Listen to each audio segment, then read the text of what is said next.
Bonjour à tous. Donc il est 11h05 et donc je vous propose, de commencer ce webinaire, dédié à la conduite d'un projet ici, rôle, responsabilités et ressources pour sécuriser sa mise en œuvre. Donc je suis, madame, Wagnon-Laurie, chargée de mission transformation numérique au sein du collectif SI médico-social des Hauts-de-France.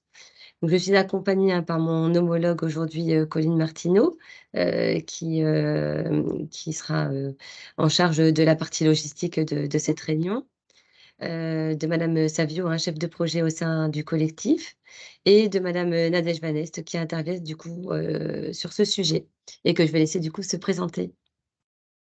Oui, bonjour. Donc, je suis, Nadège Van Est, pardon. Je suis directrice, des systèmes d'information, à l'IRSAM. Donc c'est une association, du secteur, médico-social qui est basée en région dont le siège est pas pardon, basé en région PACA et je suis également membre du collectif SI médico-social PACA et donc, je suis ravie d'intervenir, sur ce sujet, au sein du collectif, Hauts-de-France. Merci beaucoup Nadège. Donc pour ce webinaire, on vous demandera de respecter quelques règles que vous connaissez déjà sans doute.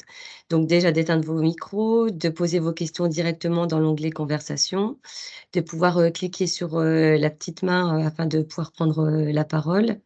Et sachez que voilà, cette, session est enregistrée et qu'elle sera du coup disponible en replay sur notre site internet très prochainement. Alors en termes de programme, concernant ce webinaire, donc on commencera par une présentation, très succincte, du collectif, SI social et médico-social des Hauts-de-France, pour ensuite, aborder, le sujet de la conduite, d'un projet SI.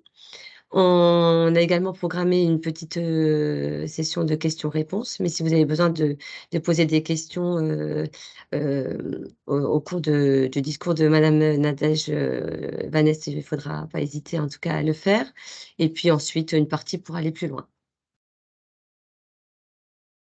Alors concernant la présentation du collectif, donc le collectif SI social et médico-social des Hauts-de-France, est né en 2021, d'une volonté de cette fédération de travailler ensemble autour des enjeux de la transformation numérique, des systèmes d'information et des services numériques en santé, dans le secteur, social et médico-social. Donc notre mission, c'est d'accompagner la transformation numérique auprès des établissements sociaux et médico-sociaux en région. Et donc nous sommes financés aujourd'hui, par des financements publics, ARS et financements, européens, qui nous permettent en fait de proposer un accompagnement, totalement gratuit auprès des établissements qui souhaiteraient, donc s'engager dans la démarche et répondre à l'appel à projet ESMS numérique. Donc nous avons organisé, depuis le 15 mars dernier, un cycle de webinaires constitué de 8 séquences et donc nous sommes aujourd'hui arrivés au terme de ce cycle de webinaires, comme je vous le disais, consacré donc à la conduite d'un projet ici. Et donc je laisse la parole à madame Van Est sur ce sujet. Merci. Écoutez, moi, ce que je vous propose, si ouais, nous sommes pas très, très nombreux autour de la table, si vous le souhaitez, je vous propose qu'on fasse peut-être juste un petit tour de table pour que chacun puisse se présenter en deux mots et nous dire si sur ce sujet-là, vous avez des attentes particulières ou des questions. Comme ça, je pourrais éventuellement ajuster ou compléter le discours et surtout, effectivement, comme le disait Laurie, n'hésitez pas, en cours de présentation également, à poser vos questions au fil de l'eau. Si, ça ne pose aucun souci, vous levez la main et j'essaierai, enfin, ou Colline m'interpellera s'il le faut pour que je puisse, prendre vos questions. Ce que je vous propose, c'est que je vais vous appeler dans l'ordre où vous apparaissez et vous me dites en quelques mots votre fonction et si vous avez des attentes particulières. Alors, Aurélie me dit qu'elle n'a pas de caméra.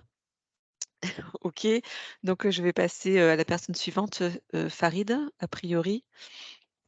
Oui, bonjour, je suis monsieur Benazar Farid, je suis responsable informatique, des centres LADA de Hauts-de-France et voilà, en termes d'attente, en fait, l'intitulé du sujet me convient très bien, c'est les rôles et responsabilités et j'attendais d'avoir des informations justement par rapport à tout ça. Très bien, merci. Merci Aurélie. David, Texera, je m'excuse si j'écorche vos noms ou prénoms, hein. Oh, c'est bon, c'est bien David Texera, chargé de projet numérique au sein de l'association Une API de l'Oise. Et donc, à l'heure actuelle, j'ai pas de questions, mais j'en poserai, y a aucun souci. Très bien, merci. Marie Milcan?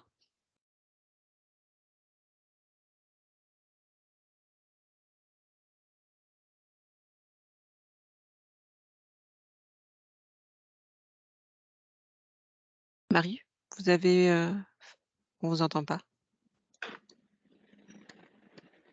J'ai activé les micros de chacun. Si vous souhaitez intervenir, vous pouvez. C'est peut-être que Marie, je vais peut-être passer du coup à Nathalie Guérin. Voilà, vous m'entendez? Oui. Non. Moi, je suis directrice d'un service, d'un CESAD dans l'Aisne. Je n'ai pas de questions. J'ai envie de voir un petit peu ce qui se passe en ce moment avec les SI, de voir où on se situe par rapport aux SI, voilà. Et puis de voir un petit peu voilà, nos rôles, nos responsabilités. Ça me convenait bien comme thème. Très bien, merci. Alors, j'ai un participant sous le nom de Qualité.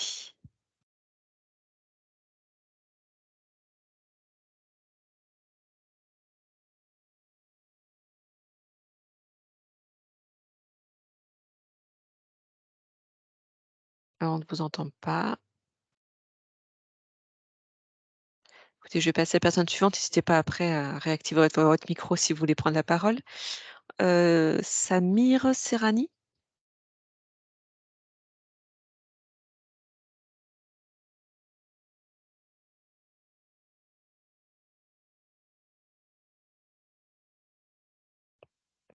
On ne vous entend pas non plus, Samir. C'est pas grave. Il nous reste 2 personnes, donc Sébastien. Alors, j'ai pas le nom complet. Et bonjour, c'est Sébastien Bonjour. Ribardière. Moi, je Yes. suis chargé de développement informatique à l'ADAR dans le département du Nord. Moi, pour le coup, j'ai suivi l'intégralité du cycle de webinaire.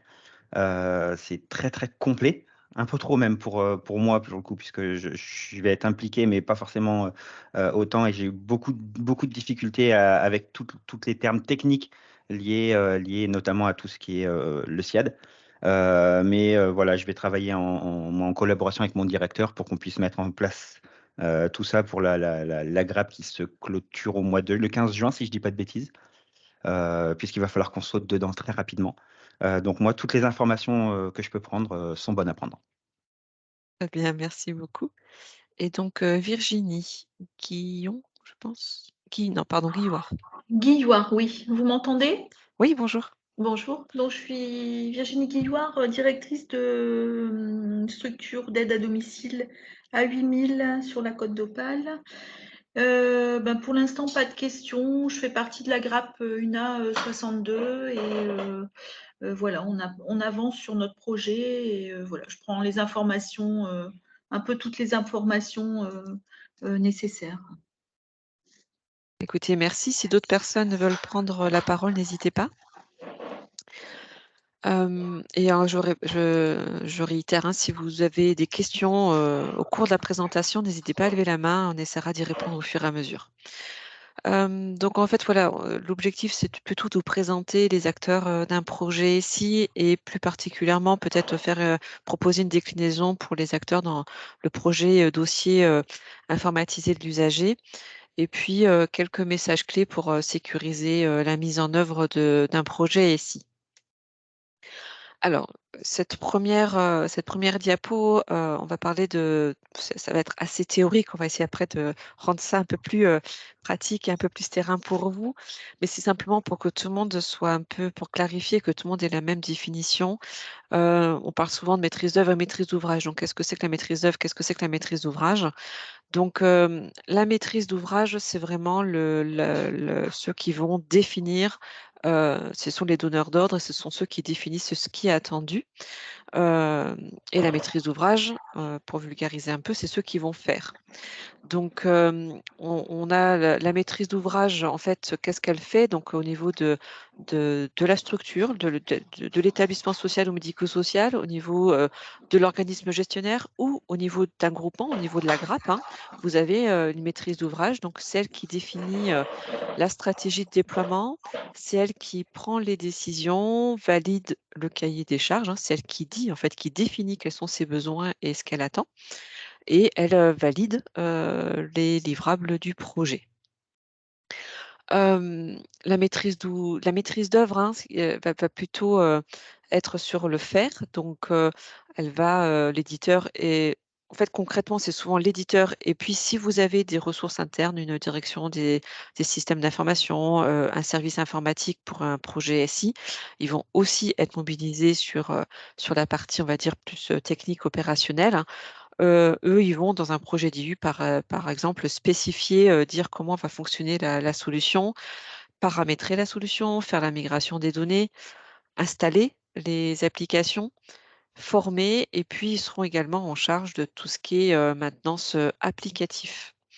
Hem Et le petit focus, c'était ça. Si vous avez, un service informatique, voilà, il fait partie, enfin, le service informatique de la structure, hein, de l'organisme, du groupement, peut faire partie de la maîtrise d'œuvre si on confie une mission spécifique, si c'est eux qui doivent, éventuellement, parfois dans les contrats avec vos éditeurs, les maintenances applicatives, elles peuvent être faites, par, le client, enfin nous, hein, les structures. Donc là, on est, dans une fonction de maîtrise d'œuvre, dans ce cadre-là.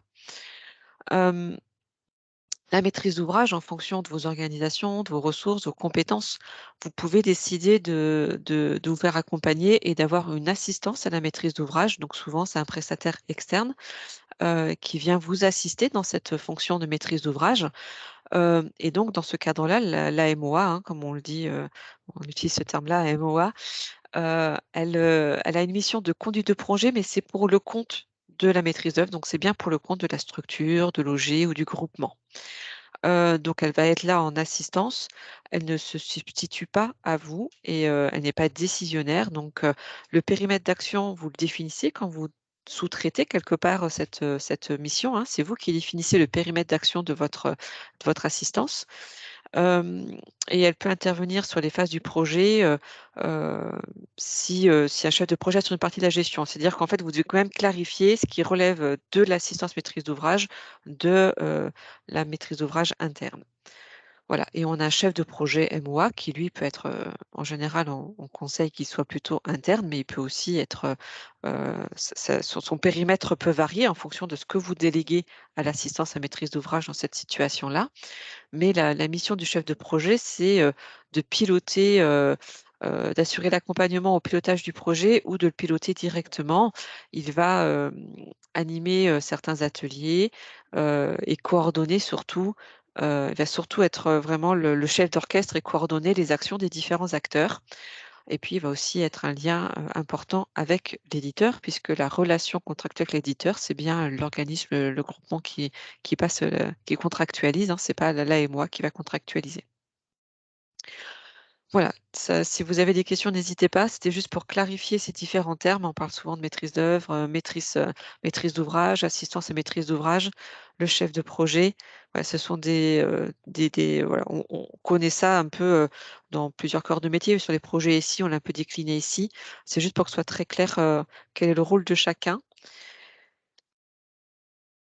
Je vois pas de main. Je vais continuer, mais n'hésitez pas, hein, même si vous avez une question sur la slide précédente, vous levez la main et on y reviendra s'il le faut. Là, je voulais juste faire un focus, en fait, voilà, après avoir posé ces différents acteurs, typologies d'acteurs, on va dire. Voilà, comment en interne, un projet SI, quels sont les acteurs qu'on va mobiliser autour d'un projet SI. Donc, en fait, il est important d'avoir une équipe projet. Enfin, là, on est surtout sur un projet, la déclinaison, on l'envisage sur un projet de type, DUI. Donc, c'est un projet qui est quand même assez structurant et qui touche, quasi l'intégralité des métiers. Donc, il est important d'avoir une équipe projet, et d'identifier, dans l'équipe projet différentes instances. Donc, on a déjà parlé, du chef de projet, hein, qui est le chef d'orchestre qui planifie, pilote et organise les actions. Mais en termes d'instance, ce qu'on préconise, c'est d'identifier un comité de pilotage qui va être vraiment une instance qui se réunit régulièrement, qui est pérenne sur la durée du projet et qui va suivre l'avancement du projet. Et le comité de pilotage, il va également produire des préconisations, orientations pour un comité de direction éventuellement. Donc en fait, voilà, on a 2 niveaux de pilotage, enfin de comitologie. Le comité de pilotage qui est plus opérationnel sur l'état d'avancement du projet et le comité de direction qui est l'instance qui arbitre les éventuelles orientations du projet. Donc en général, on attend dans ce comité de direction, qu'il y ait, s'il y a des orientations financières ou des décisions, financières à prendre, il faut qu'il y ait quelqu'un qui soit en capacité de les prendre. Le directeur ou le directeur général de la structure, ils sont attendus au niveau du comité de direction. Et je ne l'ai pas fait apparaître sur cette diapo, mais souvent on attend la fonction de direction ou direction générale. C'est un vrai sponsor dans le projet. C'est lui qui va impulser et qui va vraiment donner la dimension stratégique de ces projets-là. Voilà. Et puis, cette équipe, ces différents participants, on va être amenés à travailler dans le cadre, on appelle ça des comités projets, mais ce sont tout au long du projet, on va pouvoir organiser, animer, mettre en place des groupes de travail, des ateliers qui seront constitués et mis en œuvre selon les besoins du projet et auxquels on va associer l'ensemble des parties prenantes qui est nécessaire à ce moment-là. Donc, si je prends un exemple, souvent quand on déploie un dossier informatisé de l'usager, si on part de rien, on démarre par la partie administrative, on va dire, du dossier. Peut-être qu'on va faire un atelier qui va regrouper des personnels administratifs représentatifs qui vont définir et aider à clarifier ce qui est attendu dans l'outil. Voilà, ces personnes-là, ces ressources-là, elles seront mobilisées en tant qu'experts métiers quelque part sur ce sujet-là, pas forcément tout le long du projet, mais au moment opportun en fonction du déploiement. Voilà, donc en fait, les parties prenantes, hein, de manière globale, hein, dans un projet SI, il faut vous dire que quelle que soit la période, selon l'état d'avancement dans le projet, vous allez devoir à un moment donné mobiliser, des référents métiers, le service informatique si vous en disposez, l'éditeur forcément, puis, potentiellement des personnes que vous avez identifiées, ressources expertes sur le sujet, experts métiers pour, sur le sujet que vous travaillez. Voilà, donc c'est vrai que ça peut faire un peu peur quand on voit cette taille-là, ça fait beaucoup de parties prenantes en interne, mais les projets ici, ouais, c'est pas qu'une question, c'est pas que le service informatique, hein, qui déploie des outils. L'objectif, c'est bien qu'il y ait des usages, donc pour que la solution, elle soit, adapté à vos besoins, à vos usages, il faut que les métiers soient impliqués, métiers au sens utilisateur, hein, cible dans l'utilisation de l'outil. Ils soient impliqués dès, les premières phases du projet et tout au long du projet pour s'assurer que, on est toujours, bien aligné, que la solution qu'on met en place, elle correspond bien aux attentes et aux besoins du métier. Voilà. Je vois toujours pas de main. Voilà, donc là, c'était un petit focus, je vous ai glissé quelques supports de l'ANAP, hein, qui a beaucoup produit, qui a fait beaucoup de supports et de ressources, hein, sur, tout ce qui est, pilotage de projet et conduire un projet SI dans le secteur médico-social. Également sur, tout ce qui est accompagnement de mise en place d'une solution dossier usager informatisé. Donc effectivement, on considère que le pilotage, notamment sur un projet d'IUI et la mise en place met un pilotage à 2 niveaux, donc un pilotage, stratégique, ce que j'expliquais tout à l'heure, une instance décisionnaire de type, comité de pilotage stratégique ou comité de direction et puis un pilotage plus opérationnel, qui lui, plus en charge du suivi du projet. Voilà, donc le pilotage opérationnel, c'est souvent ce qu'on appelle un comité de pilotage, un COPIL, hein, une instance qui assure la supervision et la surveillance en temps réel du projet. Et c'est vraiment le chef de projet qui fait le lien avec, l'instance de pilotage stratégique, hein. Le chef de projet, il est membre des 2 instances. Hem, voilà et donc, dans un OG, en fonction en fait ce que dit, selon la taille, selon votre organisation, on va composer le comité de pilotage avec, des représentants, par ESMS ou par catégorie de SMS. L'important, c'est dans le comité de pilotage, s'il y a qu'il y ait une représentation que c'est une représentativité, des interlocuteurs et des structures impliquées. Hem Et donc le pilotage stratégique, c'est vraiment les arbitrages structurants.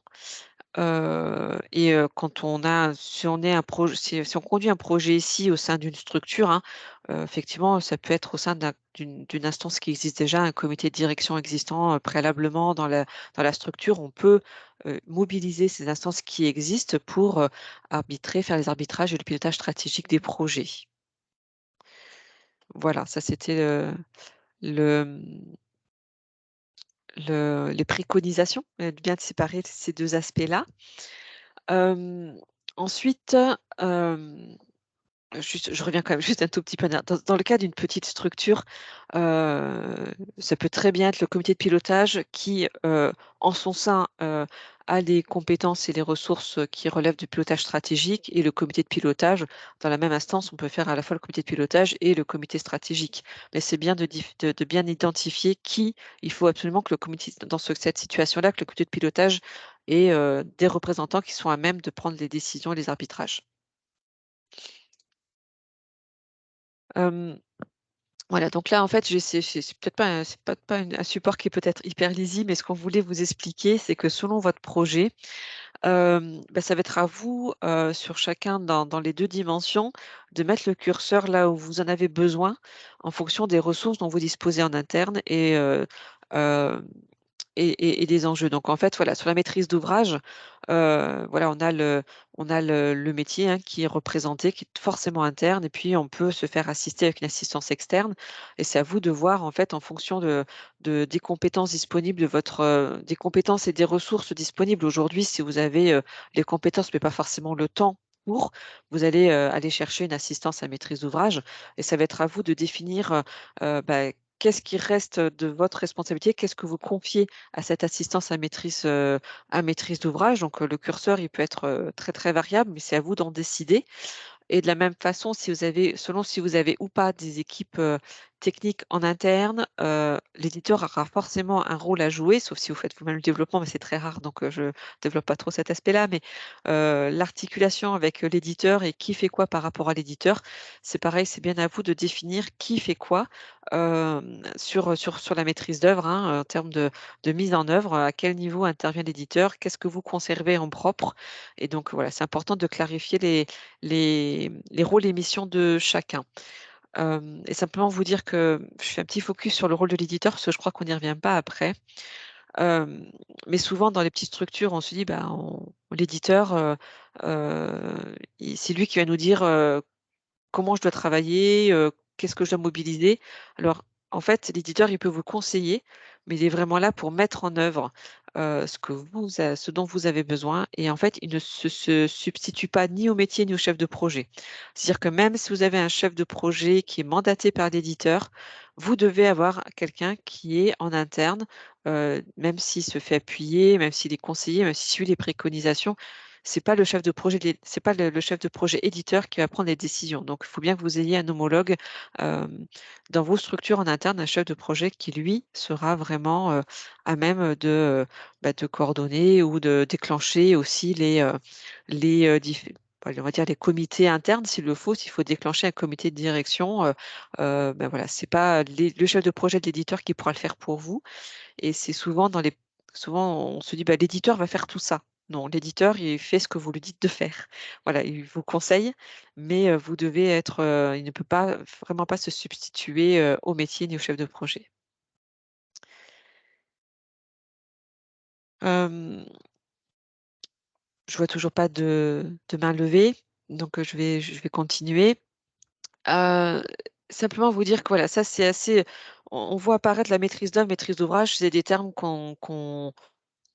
dont qu'on a forcément enfin, qu'on a souvent entendu, depuis de longue date, on va dire, hein. Ça fait longtemps qu'on a déjà bien identifié ces 2 types d'acteurs, maîtrise d'œuvre, maîtrise d'ouvrage et aujourd'hui, apparaît quelque part une nouvelle notion, ça c'est un peu plus récent, on peut parler de maîtrise d'usage. Donc là, on est plutôt sur des acteurs complémentaires, mais qui nous semblait important, aussi d'identifier. Donc je sais que vous avez eu, je crois la semaine dernière, ou il y a 15 jours, un webinaire sur, l'accompagnement au changement. Mais la maîtrise d'usage en fait vraiment partie. C'est-à-dire qu'aujourd'hui, heu, nous considérons que la réussite d'un projet, système d'information, elle se mesure pas, en termes d'aptitude de fonctionnement. Donc, c'est pas seulement avoir un outil disponible qui fonctionne, hein, mais c'est surtout en termes d'usage. C'est-à-dire que même dans le cadre du programme SMS numérique, aujourd'hui, une part des financements, elle est conditionnée à l'atteinte de cibles d'usage. Donc, ça devient aussi des objectifs, hein. Donc, il y a un usage effectif des solutions. Donc aujourd'hui, et c'est vrai que si on regarde la composition dans l'équipe projet type qu'on vous propose, eh bien, enfin, ou dans les instances maîtrise d'œuvre, maîtrise d'ouvrage, on peut parfois passer à côté on peut très bien réussir à déployer dans les délais une solution qui est conforme aux attentes et aux besoins, et finalement, elle sera peut-être pas forcément utilisée si, bah, si ça n'a pas été accompagné sur le terrain. Alors, il y a 2 choses, il y a l'accompagnement au changement, mais il y a aussi l'accompagnement et le pilotage des usages. C'est-à-dire qu'aujourd'hui, si, on met en place un outil, mais que personne ne dit aux utilisateurs: «Maintenant, vous l'utilisez, et vous l'utilisez dans tel, cadre, avec telle règle», voilà, voir si, parfois il faut ajuster certaines procédures pour intégrer ces nouveaux outils dans les procédures. Donc, c'est pas simplement un déploiement technique, en fait, un projet ici, et donc, cette partie-là, elle est effectivement, aujourd'hui, assez structurante. Donc, en fait, nous, on conseille de penser à mobiliser des ressources afin d'accompagner, le changement et j'ai envie de le manager également au sein des structures. Donc, et c'est là où on dit que ce sont principalement les fonctions de management intermédiaire qui auront cette responsabilité. C'est les chefs de service, les coordonnateurs ou coordinateurs, si vous en avez dans vos structures, selon vos organisations, qui vont, piloter et les usages dans leurs équipes, et également intégrer les nouveaux outils dans les process organisation qui existent. Voilà, aujourd'hui, vous pouvez, avoir mis en place une solution, avoir formé les professionnels. Si le chef de service il dit pas: «Bon, à partir de lundi, maintenant, on arrête les transmissions, sur le cahier papier et c'est dans l'outil», bah, vous pouvez avoir l'outil disponible, mais pour autant, il y aura pas d'usage. Voilà, donc c'est aussi important de penser le pilotage de management au sein de vos établissements et structures. Et puis, on doit aussi avoir une préoccupation, tout au long du projet, c'est d'accompagner durablement les usages, et surtout quand on est dans un mode projet avec une assistance à maîtrise d'ouvrage, et une équipe projet avec un éditeur.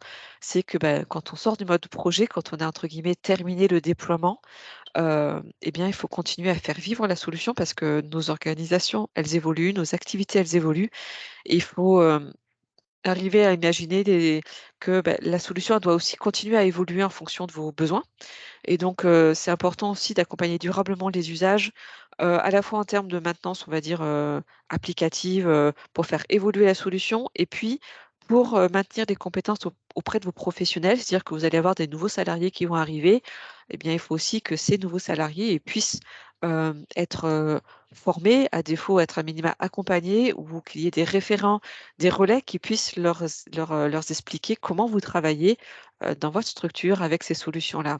Donc voilà, c'est aussi se dire que, surtout un projet d'IUI, ça ne s'arrête pas, à la fin à la recette, et dire: «OK, c'est bon, ça fonctionne». C'est quelque chose qui va vivre, et donc c'est quelque part, dans une logique un peu d'amélioration continue, d'être toujours en adaptation de ces solutions par rapport à vos besoins et à vos évolutions. Donc c'est quelque chose qu'on voulait aussi partager avec vous. Voilà.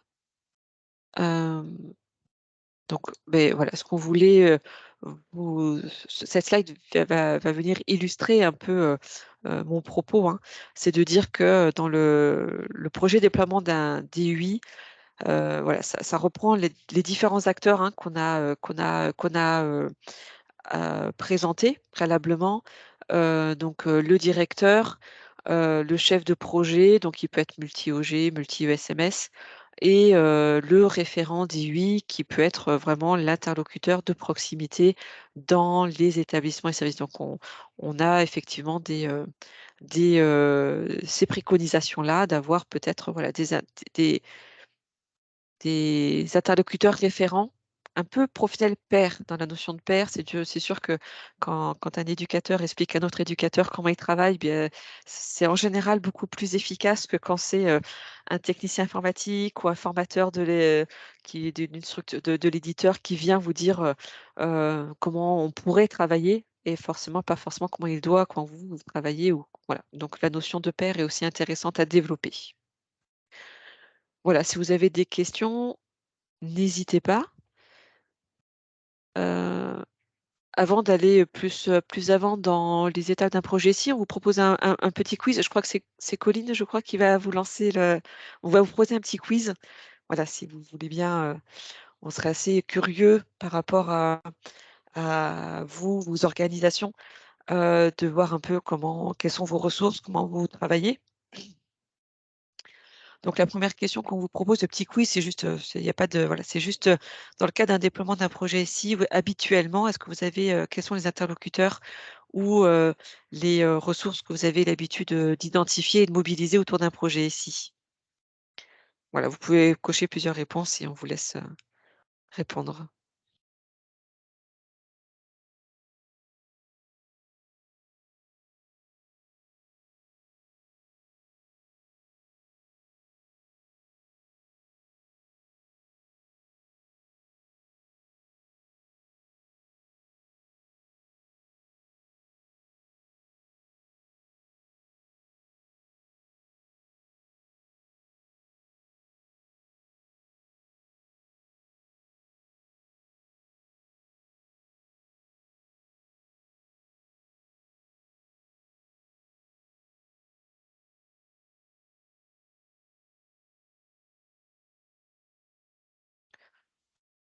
Alors je ne sais pas si je vais peut-être présenter les questions suivantes, Colline. Je ne sais pas si, on a les résultats en même temps ou on les voit à la fin? Alors moi, j'ai les résultats qui s'affichent en temps D'accord. réel. OK. Du coup, parmi les réponses affichées, nous avons une majorité des répondants qui disent avoir identifié des référents et des pairs utilisateurs. D'accord. Autrement, il me semble qu'il y a un établissement qui a un chef de projet et pour le reste des répondants, ils n'ont pas de ressources suffisantes pour cela. Ouais. Bah, c'est vrai que Voilà j'entendais un tour de pour la table que vous avez première peut-être question. des structures un peu petites. Un peu, voilà. Pour la deuxième question, Je crois le qu'on rec ne vous entend pas, ah Nadège. pardon. Ah, vous m'entendez pas? Ah, là, c'est bon, c'est bon. C'est bon, pardon, excusez-moi. Je sais pas. Très bien. Oui, donc la deuxième question, c'était, sur le recours à l'assistance à maîtrise d'ouvrage. C'est vrai que c'est quelque chose qui n'est pas forcément, hem, généralisé dans le secteur social et médico-social. Ça a été un peu impulsé avec le programme SMS numérique notamment. Donc on était un peu curieux de savoir si le recours à l'assistance à maîtrise d'ouvrage, c'est quelque chose que vous avez déjà pratiqué. Donc est-ce que vous avez des ressources internes et vous n'en avez pas besoin? Vous le pratiquez, vous l'avez déjà pratiqué ponctuellement? J'aimerais le faire, mais je ne trouve pas forcément les bons prestataires pour, ce recours à l'assistance à maîtrise d'ouvrage ou, vous ne sentez pas concerné, vous ne connaissez pas, maîtrisez pas suffisamment le sujet, n'hésitez pas à compléter. Au niveau des répondants, nous avons déjà quelques retours. Donc, pour la moitié des répondants, ils ont déjà eu recours à une maîtrise d'ouvrage pour 56%. Et pour un tiers des répondants, ils aimeraient le faire, mais ne trouvent pas les bons prestataires. C'est un vrai sujet, hein, de trouver des des parce que là, c'est plus que des prestataires, ça devient des partenaires dans certains projets et donc c'est vrai qu'il faut être en confiance et arriver à bien contractualiser. On en parlera un tout petit peu, à la fin de ce webinaire. Et enfin, sur la dernière question, c'était plutôt par rapport, au rôle de l'éditeur. Donc, l'éditeur de solutions dit oui. Qu'est-ce que vous attendez? En fait, ce que vous attendez de votre éditeur, est-ce qu'il doit piloter le projet? Source de conseil? Est-ce qu'il met en œuvre la solution technique? Il forme les professionnels? Il rédige les procédures en mode opératoire? Il accompagne les usages? Alors les résultats sont assez éparses pour cette question. Donc pour la majorité, il doit être source de conseils, mais également, former les professionnels et il accompagne également les usages. Mais, de manière générale, on a des réponses pour, chacune des réponses que tu as Mmh. citées. D'accord. OK. En fait, l'éditeur, il fait partie du pilotage, hein, mais c'est voilà, ça c'est pas lui qui est le seul pilote dans l'avion, on va dire. Le source de conseil et la formation, c'est souvent quelque chose, on n'a pas fait de focus sur la formation, des professionnels, mais effectivement, c'est souvent former l'éditeur peut former, hein, les professionnels et c'est vrai que dans certaines organisations, on peut aussi se doter de formateurs internes. C'est aussi des préconisations qu'on peut faire, si on veut aussi pérenniser ces actions de formation. Après, l'éditeur est tout à fait légitime aussi sur le volet formation. Écoutez, merci pour ce petit quiz. Je ne vois toujours pas de questions. N'hésitez pas à me dire, hein, Colline, s'il y a des questions qui apparaissent. Voilà. Alors, je pense que vous avez peut-être, déjà vu, cette diapo. C'est aussi, une source, ANAP. Donc en fait, les étapes d'un projet ici, hein, c'est, en première instance et les acteurs vont être mobilisés, selon l'étape de manière différente ou de manière plus ou moins intense. Donc la première étape, c'est bien de définir la stratégie, savoir, en fait, par rapport à ce projet, ce besoin-ci, qu'est-ce qu'on fait? Est-ce qu'on va chercher une solution, du marché? Est-ce qu'on va se doter d'une solution en propre? Est-ce qu'on va aller sur un service? Comment on va travailler sur cet aspect-là? Définir la stratégie et c'est assez important et définir la comitologie aussi. Qui va piloter? Comment on va travailler sur ce sujet-là? La deuxième étape, c'est choisir la solution, et cette étape-là, elle est extrêmement, de mon point de vue, importante, par rapport, à l'accompagnement au changement aussi, parce que ce choix-là, enfin, s'il y avait une solution, parfaite et unique qui convienne à tout le monde, je pense qu'on l'aurait tous et forcément dans le choix de la solution, il y a le terme choix, donc on fait des choix et parfois on renonce à certaines fonctionnalités ou on priorise certains besoins par rapport à d'autres. Et cette étape de choix, il faut bien savoir et pouvoir revenir à pourquoi on a choisi cette solution plutôt qu'une autre. Ces critères de choix, ils sont extrêmement importants, tout au long du projet aussi pour faire accepter ou faire comprendre pourquoi cette solution a été choisie plutôt qu'une autre. Parce que quand on va, accompagner les usages, peut-être que, un professionnel, médical va peut-être moins s'y retrouver qu'un professionnel éducatif ou inversement selon la solution que vous avez choisie et donc, voilà, il faut que ce choix-là, il soit bien compris et partagé et souvent c'est important de pouvoir revenir aux critères de choix, ce qui vous a conduit à choisir cette solution plutôt qu'une autre. Cadrer, lancer le projet, c'est aussi important pour bien définir le périmètre. Qu'est-ce qui est compris dans ce projet-là? Comment ça s'articule aussi avec, les autres outils que vous avez, d'ores et déjà, hein, dans votre système d'information et savoir que ce projet, il va travailler sur cet aspect-là, et pas forcément, enfin bien redéfinir le périmètre d'intervention et de couverture fonctionnelle qui est attendu. Voilà, ensuite il y a réaliser le projet, hein, c'est, donc, plus classiquement la planification, le pa enfin, voilà, souvent on a des phases de conception audit, hein, on dit ce qu'on veut, ensuite on paramètre, ensuite on forme et puis même si on a des pilotes, voilà. Là, on est vraiment dans la réalisation du projet, qui est qu'une étape sur les 6 et c'est vrai que souvent, c'est celle-ci qu'on voit, heu, en premier, qu'on circoncie le projet à ça, mais c'est vraiment le projet, il a vraiment 6 étapes. C'est important aussi de prendre en compte les premières. Accompagner les premiers usages, donc là, ça va être, c'est là, on va pouvoir encore faire des ajustements, accompagner, ajuster. Alors souvent, on préconise peut-être de faire selon la taille du projet, de faire des établissements pilotes ou d'échelonner, pour que, les premiers usages puissent servir aussi, aux autres structures. Et puis après, on est sur développer durablement les usages. On en a parlé tout à l'heure, hein, sur aussi penser le post-projet, comment ça se met en place. Et l'accompagnement du changement, il est tout au long du projet.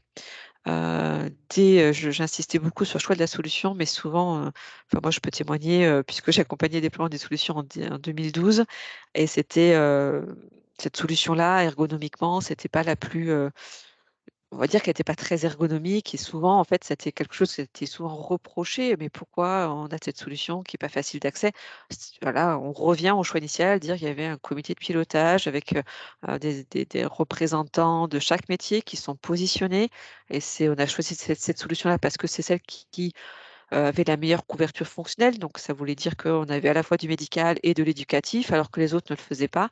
Voilà, donc ces critères de choix, ils sont importants tout au long du projet parce que c'est aussi 2 ans, 3 ans après, on revient sur pourquoi on a choisi cette solution-là, parce que parfois, elle peut être un peu contestée sur différents aspects. Voilà ce qu'on voulait vous dire. Et donc sur chacune des étapes, hein, on a quelques points clés, facteurs de succès. Donc, quand on définit la stratégie, c'est important d'acculturer les profils. Donc en fait, c'est de les sensibiliser dès le démarrage. Je veux dire, on va pas travailler sur mise en place d'individus, on va travailler sur, une gestion des notes de frais, enfin des solutions. Donc, commencer à sensibiliser, et à mettre en perspective les objectifs. Pourquoi on fait ce projet-ci? Donc, avant même qu'on puisse être dans le concret, c'est bien de commencer à en parler. Les personnes ne sont pas surprises au moment où on réalise, on leur dit vous devez utiliser cet outil-là, ils savent déjà que cet outil devait arriver. Donc, c'est aussi les préparer progressivement à cette idée-là. Dans le choix de la solution, donc, c'est vraiment le choix, être réaliste, hein. Tout n'est pas possible dans un outil. Donc, c'est aussi bien savoir en fait pourquoi on fait ce choix-là plutôt qu'un autre. Donc, la notion de critères de choix et de priorisation, elle est très importante. Et puis être vigilant parce que parfois on a un écart entre le discours des éditeurs, hein, un discours un peu commercial, on peut tout faire, et puis la réalité pratique. Donc, dans le choix de la solution, c'est aussi bien identifier les écarts à vos attentes et pour faire un choix entre guillemets qui soit conscient. Enfin, on sait que quelque part, ça, on n'aura pas forcément de réponse sur ce point-là, et c'est un choix qu'on assume dès le début. Donc d'encadrer, lancer le projet, c'est là on met en place la gouvernance, la méthodologie et on se donne les moyens, hein. Donc s'il faut aller chercher une assistance à maîtrise d'ouvrage, s'il faut aller chercher, un chef de projet, aller chercher des référents. Sur la réalisation du projet, savoir prioriser, heu, veiller à éviter l'effet tunnel, c'est vraiment se dire voilà, on regarde dans sa globalité, on n'est pas juste focus sur un sujet, on voit dans l'ensemble, de ces composants de ce projet-là. Et puis, savoir se dire ce qui va, ce qui ne va pas et trouver des solutions. C'est-à-dire que voilà, il faut aussi assumer que parfois dans la réalisation du projet, ça ne se passe pas comme on avait prévu, et il vaut mieux se dire: «Bah, c'était pas comme ça qu'on avait prévu». Alors voilà, quelles sont les mesures qu'on prend, correctives, pour adapter, plutôt que se dire: «Non mais tout va bien» et ne pas regarder vraiment les difficultés. Voilà, sur accompagner les premiers usages, c'est de lancer tôt les actions d'accompagnement au changement, et puis donc la préconisation d'identifier des relais de déploiement, des référents pour être en proximité du terrain, et puis, le dernier point, c'est penser une organisation, un accompagnement dans la durée, puisque encore une fois, ça ne s'arrête pas à la fin du projet. Hem, donc, les messages clés par rapport au projet DIUI, hein, donc, déployer un DIUI, c'est pas un projet, c'est pas tout à fait comme les autres. Parce qu'effectivement, le DIUI, ça impacte l'ensemble des professionnels. Donc, c'est vraiment le dossier usager informatisé a un peu cette, entre guillemets, «cette particularité-là», c'est que l'ensemble des métiers, il y a une diversité dans nos métiers, et ça concerne l'ensemble des professionnels et pas forcément sur les mêmes, besoins. C'est-à-dire que souvent, voilà, les personnels éducatifs vont pas avoir les mêmes attentes que le personnel infirmier, que le personnel, on va dire les coordonnateurs ou les chefs de service vont aussi avoir besoin de ces outils-là, mais on n'a pas forcément les mêmes besoins. Donc c'est vrai que, en ce sens-là, le projet DIUI, et il a un impact très fort. C'est l'outil vraiment cœur de métier dans nos structures. Ça concerne l'ensemble des professionnels, et on n'est pas tous, avec les mêmes besoins et mêmes attentes. Donc, il faut vraiment avoir une méthodologie, projet qui doit supporter ce déploiement. C'est pas juste un déploiement d'outils. La préconisation, ça vaut pour tout projet, mais ça vaut également sur le projet DIU, c'est impliquer les métiers. Le métier doit être présent de bout en bout. C'est pas un projet technique, c'est pas un projet du service informatique, c'est important de se le dire. Et donc les impacts organisationnels doivent être identifiés, mis en œuvre avec l'implication des métiers. C'est les métiers qui doivent aussi, appréhender ces impacts et les prendre en compte. Hem, Accompagner les usages, c'est, bah, effectivement penser à un accompagnement au plus proche du terrain, pour tous. Et puis, bah, le post-déploiement, je crois que j'en ai suffisamment parlé, mais voilà, c'est aussi penser, le post-déploiement. Hem, Et donc on va terminer, il nous reste, 5 minutes, si on veut se donner 5 minutes pour conclure. Par rapport à la contractualisation avec une assistance à maîtrise, d'ouvrage. Quels sont les bénéfices de contractualiser une assistance à maîtrise d'ouvrage? Donc, les bénéfices, c'est disposer d'une compétence lorsqu'on n'en dispose pas en interne. C'est un coût réel, certes, mais c'est ponctuel. Donc en fait, on vient, compléter, on vient donner, se donner les moyens quelque part, mais ça reste ponctuel, ces coûts-là. C'est bien aussi d'avoir un peu une vision extérieure, indépendante des liens hiérarchiques. C'est-à-dire que l'assistance à maîtrise d'ouvrage va peut-être, avoir un peu plus de recul et va peut-être pouvoir vous formuler des préconisations. Ils ne sont pas décisionnaires, mais quand même, ils vont avoir un regard, extérieur qui peut être intéressant aussi, et important. Quand on est un peu le nez dans le guidon, bah, ouais, c'est bien de prendre un peu de hauteur et de recul sur le sujet. Ils vont vous apporter de l'expertise parce que piloter un projet, c'est pas toujours, c'est pas forcément notre cœur de métier, hein, c'est pas toujours nos compétences. Donc, eux, ils sont experts en la matière. Et puis, c'est quelque part, avoir une assurance, que la gestion du planning et des livrables soit respectée. Et enfin, voilà, c'est une meilleure mesure du résultat. Alors, les risques quand même, hein, ce dont il faut, avoir conscience, c'est que, si on délègue, si le curseur, c'est tout délégué entre guillemets à l'assistance maîtrise d'ouvrage, c'est qu'il y a un désinvestissement des équipes, voire une absence de pilotage en interne et ça reste important de conserver parce que l'assistance maîtrise d'ouvrage, elle reste ponctuelle, donc c'est aussi un risque, qu'il faut bien identifier, le désinvestissement des équipes, internes. Hem La confusion des rôles, voilà, faut pas abandonner les choix stratégiques, à la MOA. Vous devez avoir absolument une absence, un comité de direction qui fait les choix et puis, bah, c'est peut-être le risque, c'est aussi de ne pas forcément capitaliser sur les processus projets. C'est-à-dire que, voilà, le projet, tout ce qui est pilotage de projet, bah, ça va être, porté par l'assistance maîtrise d'ouvrage et vous allez peut-être pas capitaliser en interne, sur ces sujets-là et ça peut, en fin de mission, être un peu problématique s'il y a personne qui prend le relais. Voilà, sur la contractualisation avec la maîtrise d'ouvrage et quelques messages clés, comme ça prendra un petit peu de temps pour échanger. Donc les critères de réussite, heu, portage et parrainage du projet au niveau de la direction, donc ça reste bien le comité de direction, enfin l'instance de direction qui va porter ce projet-là. Hem Il faut que la gouvernance, en fait, alors on est sur la science et maîtrise d'ouvrage, mais on est aussi dans la notion de portage, multi-instances, hein, donc il faut qu'il y ait, que les différents coopérateurs, concernés par le projet, soient tous investis, voilà. C'est ça un peu le message, on était, sur ce contenu-là par rapport quand on constitue des grappes. Il faut que les différents, coopérateurs concernés par le projet, soient, investis dans la gouvernance d'un projet, et ce soit pas encore une fois complètement délégué à la MOA. Et puis, pour que ça marche, il faut aussi accepter, de libérer, c'est nécessaire de libérer du temps aux différents acteurs qui seront sollicités.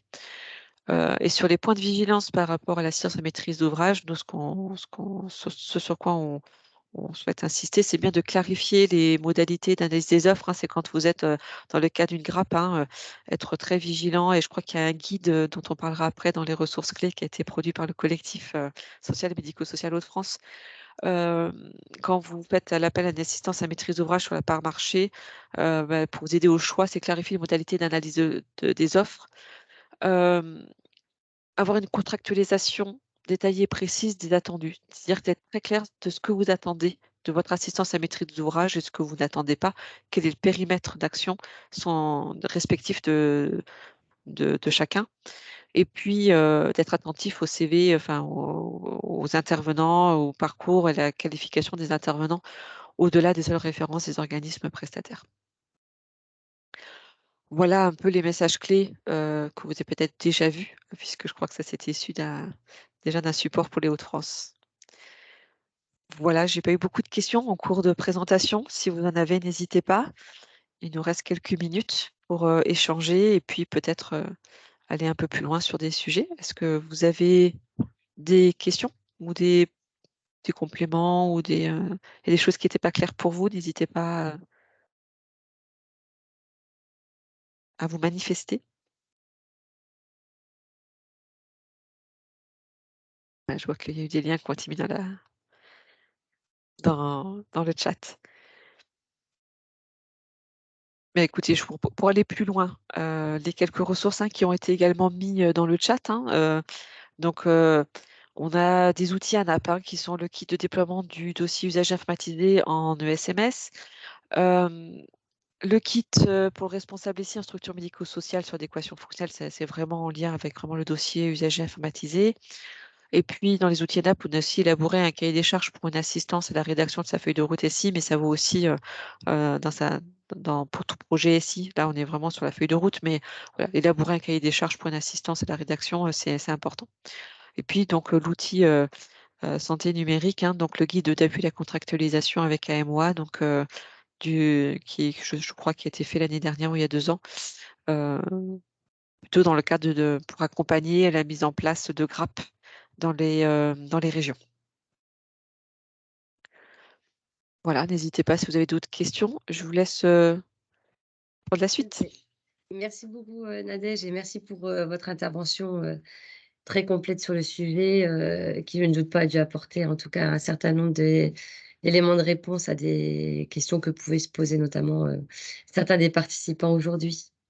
Donc pour rappel, comme je vous le disais au début de ce webinaire, on arrive, donc sur la dernière séquence, du cycle organisé par le collectif, et sachez que voilà, vous pouvez retrouver en tout cas, chacun de ces webinaires en replay, sur notre site internet.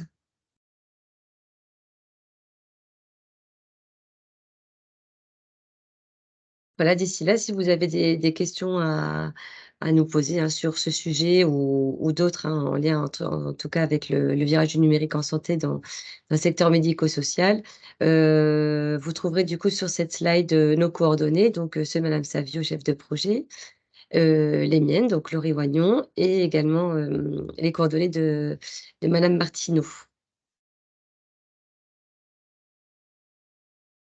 Voilà, si vous n'avez pas d'autres, questions, alors on vous invite, forcément, il nous reste encore quelques minutes, donc n'hésitez pas à intervenir, si besoin. Sinon, sachez que vous recevrez, par email, à la suite de ce webinaire, le support, qui, oui, vous permettra, du coup de pouvoir, revenir, sur les éléments, partagés par madame Van Est aujourd'hui. Et sinon, eh beh, écoutez, on vous remercie encore une fois, pour votre participation, et on vous dit à bientôt. Merci en tout cas, c'était un plaisir de venir échanger un peu avec vous, c'était sympathique. Donc, Plaisir partagé. Merci beaucoup à vous, Merci. voilà, à bientôt. à bientôt, merci, au revoir. Au revoir. Au revoir.